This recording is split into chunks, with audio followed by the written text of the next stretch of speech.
എന്താ ഇങ്ങനെ? എൻ്റെ വഴി എൻ്റെ അവകാശമാണ്. പ്ലീസ് മിനിസ്റ്റർ, ജനങ്ങൾക്ക് അറിയേണ്ട ചോദ്യങ്ങളാണ് ഞങ്ങൾ ചോദിക്കുന്നത്. BJP അധ്യക്ഷൻ പറഞ്ഞു യാതൊരു നിലപാടും രാജിവെക്കണം.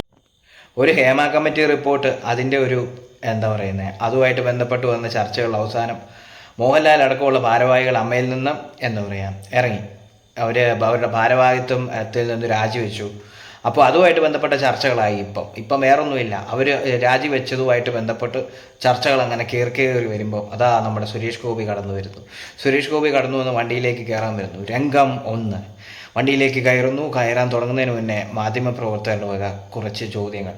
അദ്ദേഹം അതിനുള്ള മറുപടികൾ, അത് മുകേഷിനെതിരെയുള്ള ചോദ്യങ്ങളാണ്, മുകേഷിനെ കുറിച്ചുള്ള ചോദ്യങ്ങളാണ്. അതിനുള്ള മറുപടി കൊടുത്തു കഴിഞ്ഞപ്പോൾ വീണ്ടും അടുത്ത ചോദ്യങ്ങൾ വരുന്നു. അപ്പം തന്നെ സുരേഷ് ഗോപി പറഞ്ഞു, നടക്കില്ല മക്കളെ, നടക്കില്ല, ഞാൻ പോവുകയാണ്. ഇതിൽ കൂടുതൽ എനിക്ക് പറയാനൊന്നുമില്ല, പറയാനുള്ളതെല്ലാം ഞാൻ പറഞ്ഞു. ബാക്കി എന്തെങ്കിലും ഉണ്ടെങ്കിൽ കോടതിയും അതുമായി ബന്ധപ്പെട്ട അധികാരികളും അതനുസരിച്ചുള്ള തീരുമാനങ്ങൾ എടുക്കുമെന്ന് പറഞ്ഞ് അദ്ദേഹം അങ്ങോട്ട് യാത്രയാവുന്നു. വീണ്ടും രംഗം 2 അത് ആ സ്റ്റെപ്പ് ഇറങ്ങി കൂളിംഗ് ഗ്ലാസും വെച്ച് നടന്നു വരുന്ന സുരേഷ് ഗോപി. ഊരിപ്പിടിച്ച വാള് പോലെ നീട്ടിപ്പിടിച്ച മൈക്കുമായി മാധ്യമ പ്രവർത്തകർ. എന്താ സംഭവിച്ചത്?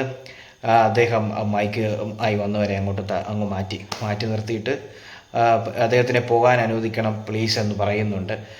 അദ്ദേഹം എന്താ പറയുന്നത്, ഇപ്പോൾ അങ്ങനെ ഒരു സംഭവം നടന്നതാണ് ഇപ്പോഴത്തെ ഏറ്റവും വലിയ ചർച്ച. സുരേഷ് ഗോപി എന്തിന് മാധ്യമപ്രവർത്തകരെ തള്ളി?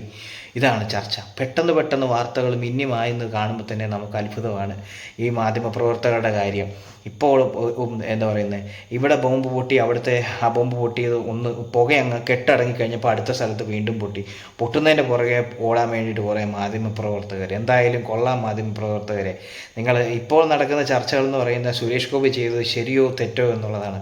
അത് എന്താ പറയുന്നത്, അതിനുള്ള മറുപടി അദ്ദേഹം തന്നെ പിന്നീട് തരും. അപ്പം നിങ്ങൾ അവിടെ ഇരുന്ന് ഇന്നത്തേനുള്ള മുഴുവൻ ചർച്ച ചെയ്യാനായിട്ടുള്ളൊരു സംവിധാനങ്ങൾ നിങ്ങൾക്ക് ഏതായാലും കിട്ടിയല്ലോ. ഏതായാലും അദ്ദേഹം പറഞ്ഞ പോലെ ഇന്നത്തേനുള്ള തീറ്റ കിട്ടിയല്ലോ, ഇല്ലേ?